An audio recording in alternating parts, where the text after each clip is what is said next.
Magandang araw po mga kababayan. Ayan, welcome po sa Pinilangan Lakbay. Pagsasaluhan po natin ay gabundok na crispy chicken skin. Sa recipe po paki-follow po sa mukbang, paki-fast forward. Sa recipe po din po na crispy paa ng manok. Boneless po ito. At crispy pork chicken skin. Pasensya na po Paki-follow po recipe. Meron din po tayong mangga, pag-ong at labong po na puro. At chichaw. Tara, samahan po muli niya ako mag-prepare. Ayan po mga kababayan, umpisa na po natin magprito. Yung crispy, hindi po matalsik.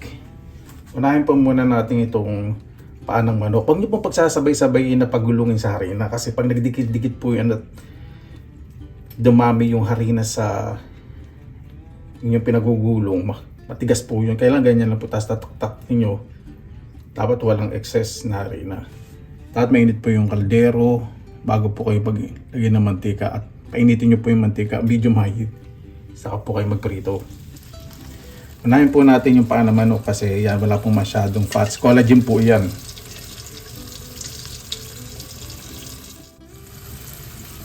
Ayan po, parang nagchichicharon siya. Maganda po ni tsura Pagpiprito po nitong boneless chicken feet, gano'n din po sa chicken skin gawin po ninyo para mas masarap po. Ganda po na itsura na chicken skin, nagchicharon na. Ayan po, ready na po. Kain na po tayo. Mabuhay yan! Maraming salamat naman po sa pagkakasama-sama na naman po tayo na way safe po lahat. Bago tayo mag-isa, pasalamatan po muna natin ang Panginoon. Kaya naman maraming salamat na po sa biyaya. Minigay po sa amin. Kaya ang bawat isa po may papagsaluhan sa pagkainaan. Hiling po namin kaligtasan, lalo na po yung malalayo po sa kanilang mga mahal sa buhay. Kaya na po bahala po sa amin. Isunusungo na po namin sa inyo lahat sa kanila ni Jesus. Amin. Pasalamat natin. Meron po ako ditong saksa. Galing po sa Pilipinas. Meron tayo ng bakang nasuka. Kamis din po kasi yung mga street food po diba sa Pilipinas. Tuwang-tuwa po ako. May bago pong bukas dito na Thai Asian shop. Kaya yung mga ibang gusto ngayon, makikita ko na po doon. Saan bayad po ang may-ari. Pasama na natin sa chicken feet.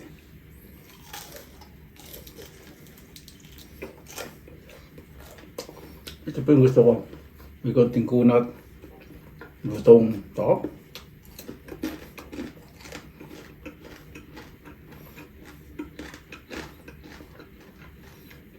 Boneless, pwede din ito pakuluan tapos iglaw.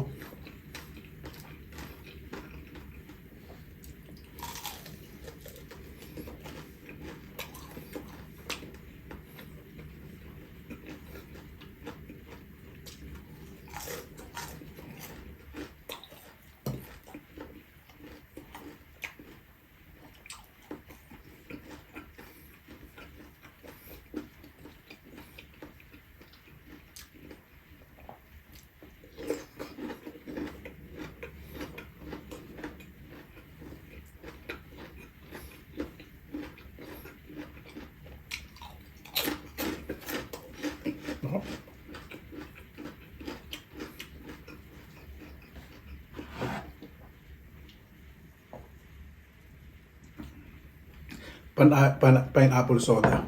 Wala pong asukal. Ito masarap sa sarsa ng lechon itong crispy chicken skin.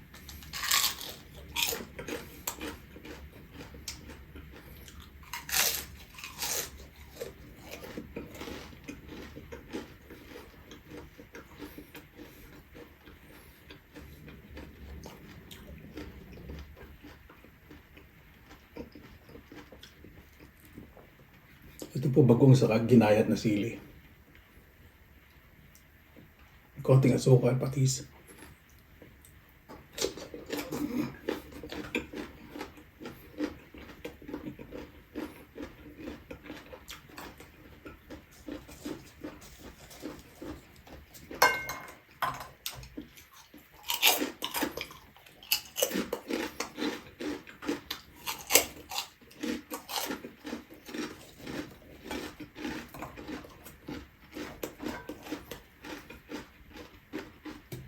Sana masarap din po sa ng lechon.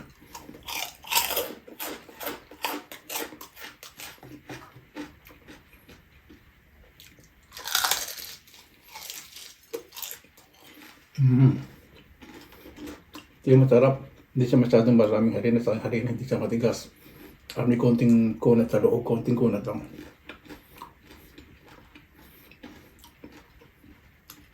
Panalong panalo.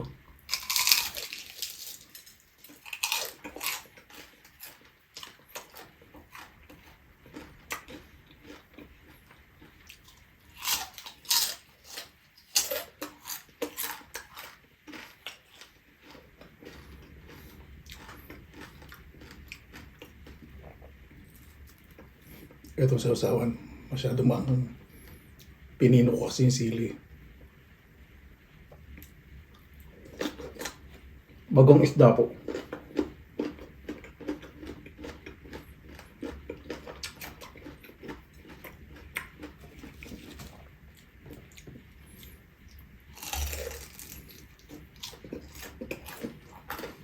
Oh.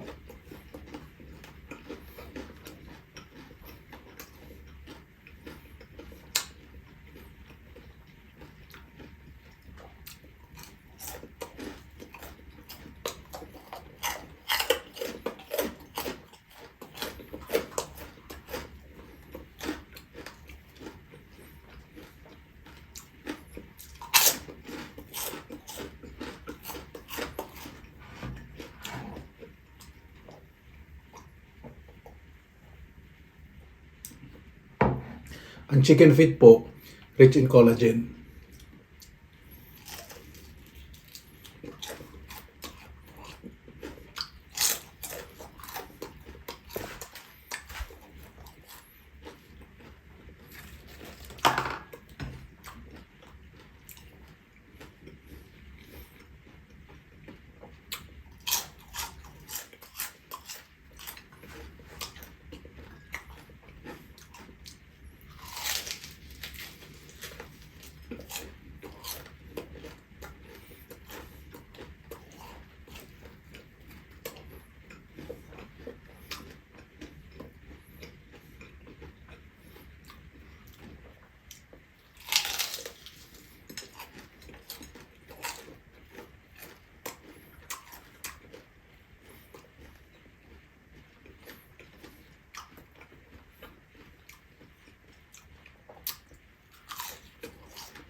Sarap ng chicken feet.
Ito yung chicharon galing sa Netherlands.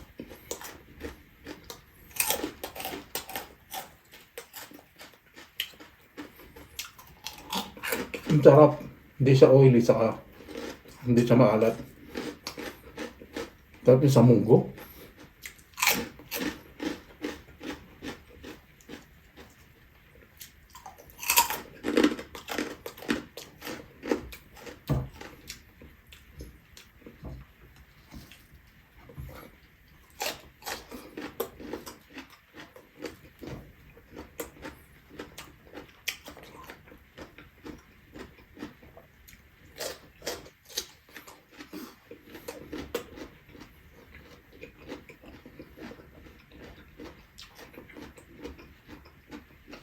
Yung ahang niya lumalabas sa ilong ko.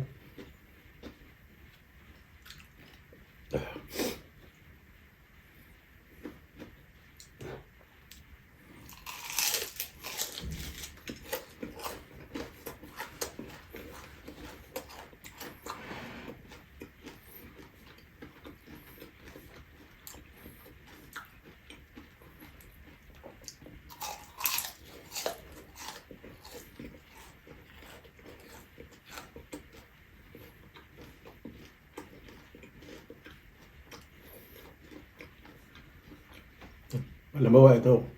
Pwede nyo na pong isupot po yan. Pambenta.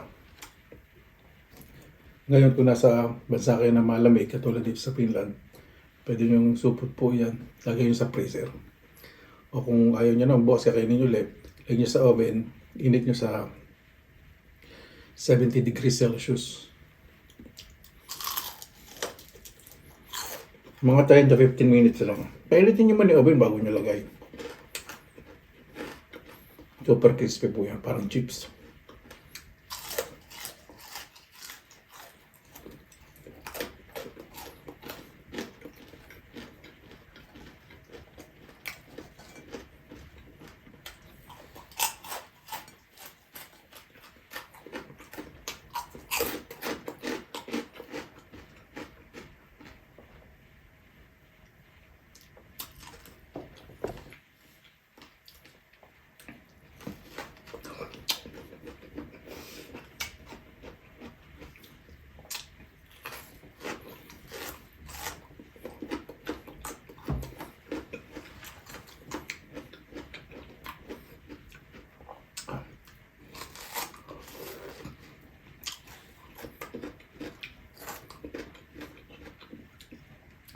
Babanda siya sa anghang.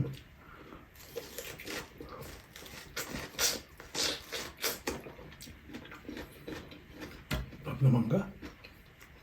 Buti meron na tayong isasab dito. Sila mas matakaw po sila sa maasim.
Excuse me.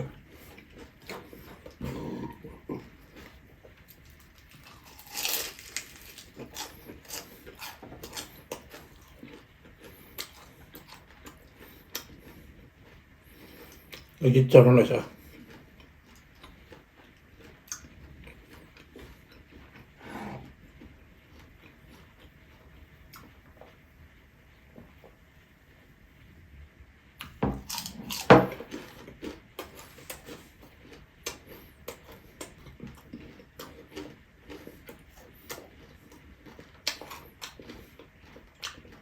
Sarap. Pag kumain kayo ng ano, chicken isip, pag inumpisahan ninyo, parang hindi po nakakabusog. Pero ano po muna ako, hindi ko na masasagarin yung sarili ko.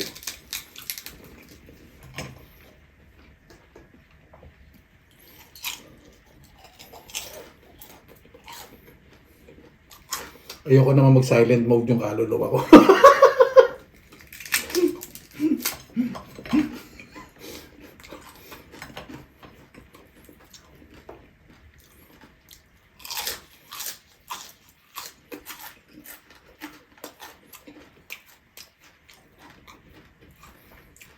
Ewan ko ano variety po ng kawayan to. Malilit po yung labong. Kasi mga Thailander po, kahit po yung sanga, yung mga bagong tubo sa kawayan, niluluto nila, ginigisa, pinipreserve.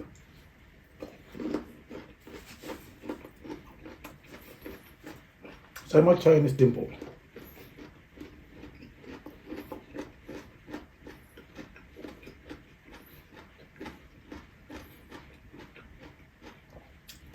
Tayo po kasi paglabong mo, nilalagay po natin sa pinakbet, dinengdeng, bulanglang, laswa, abraw.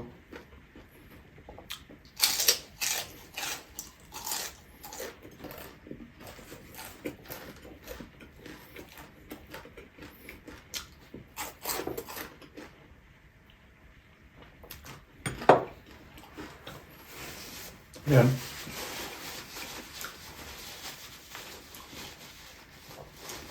Ang ganda lang po kaya tibok ng puso. Ayoko minto yung tibok ng puso.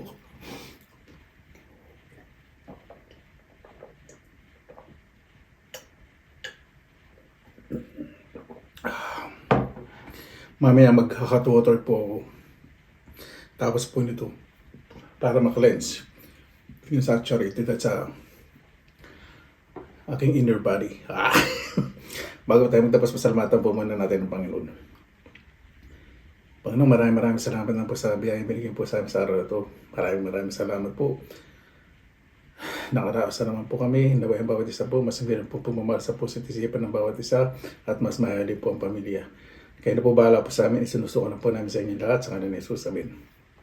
Para po, maraming salamat na po sa inyong oras na inilaan sa Pinilaang Lakbay. Basta lagi pa tayong positive vibes, good vibes. God bless, ingat po lagi may nakaraw. Laban lang!